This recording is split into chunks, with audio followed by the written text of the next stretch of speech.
Just as a little finisher, if you need to, you wouldn't have to do leg extension, but you can do rotational lunge, any of your arm care or abs of choice. Okay. If you say, hey, I'm absolutely done, 10 to 12 minutes on the bike, there's a spinning room there. Yeah. Just don't make it a soft pedal. Cool. Put a little bit of resistance on there. Okay. Okay? So your choice allows in there right now. Okay. Okay? The role of an S&C coach is to primarily manage the ladies off the court to ultimately improve their performance on court. We're looking at trying to use strength training in the weight room to support their movements that they have to perform on court, whether that's getting low in a defensive position or coming all the way up for an attack. The goal in the weight room is to support those movements, so ultimately they can play 11, 12 months out of the year, which a lot of them do. So it's really important for them to stay strong and to stay fit through strength training methods.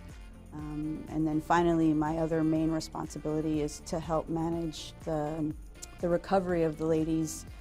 The athletes that need a little bit more range of motion, mobility type work so they're able to get in positions to hit the ball, that's a big part of it.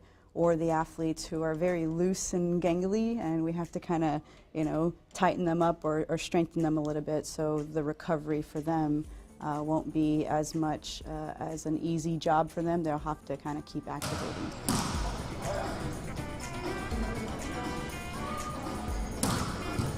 I like to implement, number one, the idea and the method of self-care, and not only doing the things that are going to help you recover or doing the things that are going to help you play a long season, but more importantly, doing them when I'm not around. Doing them when they're away from the Dutch national team system at their clubs. So that's one of the big methods or system components that we as a staff tried to implement all year long, was this idea of self-care. So the goal with post-stretch is to get about 5 to 6 minutes of just some still static stretching and some key muscle groups. So the key muscle groups are important, but ultimately we practice, and we have to obviously keep reminding the players, but we practice kind of some breathing routines to, again, help tell the brain that the work is done. We can go home and rest and recover. Push the ground away. Here we go. Push the bar. Very nice. Woo. Woo.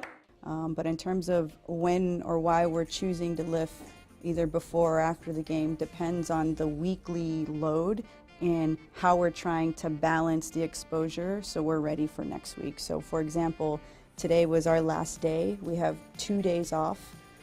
Tomorrow is a complete 100% recovery day, no practice. Even going to try to get the girls out of their uniforms. And then the next day we practice. But today was an opportunity to flush the body out, to get them through their full ranges of motion in the weight room, whether it was upper body or lower body, which we did both today. You guys have a decent snack in the locker room before coming out? Okay. From a weekly schedule, today was the day that was allowed because we had basically 72 hours of rest time or off time before we have to play again. So today was a perfect time to add it in, and as you guys saw, I mean, they came in post-match ready to go, took care of business, and then went straight to the lunchroom. So yeah, there's definitely a rhyme or reason in where we put things, but that was an example of what we did this week.